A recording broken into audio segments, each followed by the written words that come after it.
கூட்டத்தை அதிகமா இருக்கணும் அப்படின்னு மாசு காட்டுறதுக்காக தான் விஜய் ரொம்ப ரொம்ப லேட்டா வந்திருக்காருன்னு எஃப்ஐஆர்ல போட்டிருக்காங்க.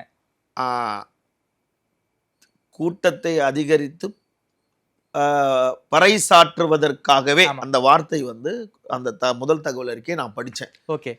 இதுல முதல் தகவல் அறிக்கை இன்னைக்கு சமூக வலைதளத்துல வந்துருச்சு. அந்த அளவுக்கு இருக்கு. ஓகேவா? இது ஒரு அப்படின்னா இது பேசு பொருள் ஆயிடுச்சு.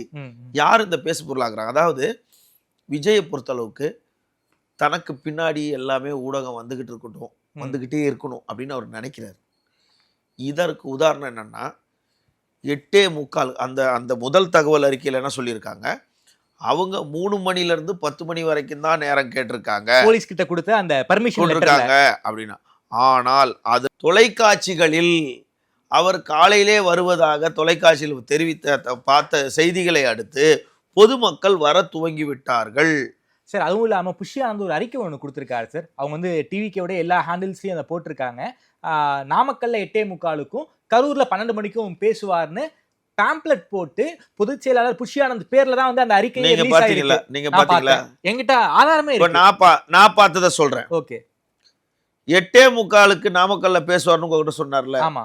8:45க்கு அவர் வீட்டுல இருந்து வெளியே வர்றாரு. எப்போ? நீலாங்கரை வீட்டுல இருந்து. 9:15க்கு விமான நிலையம், சென்னை விமான நிலையம் போகுது வண்டி. 10:15க்கு திருச்சி விமான நிலையத்திலேருந்து வெளியே வராரு. 10:15லேருந்து 11:15 12:15க்கு தான் நாமக்கல்லே போகுது. அப்போ இந்த 12:15 வரைக்கும் வெயில் தாக்கத்தில் ஒரு ஏசி கார்ல இருந்தா கூட ஏசி எல்லாம் இந்த டெம்பரேச்சருக்கு வேலையே செய்ய மாட்டாத நேரத்துல நீ, அதாவது இதுக்கு ஒரு சின்ன உதாரணம் சொல்லிடுறேன்.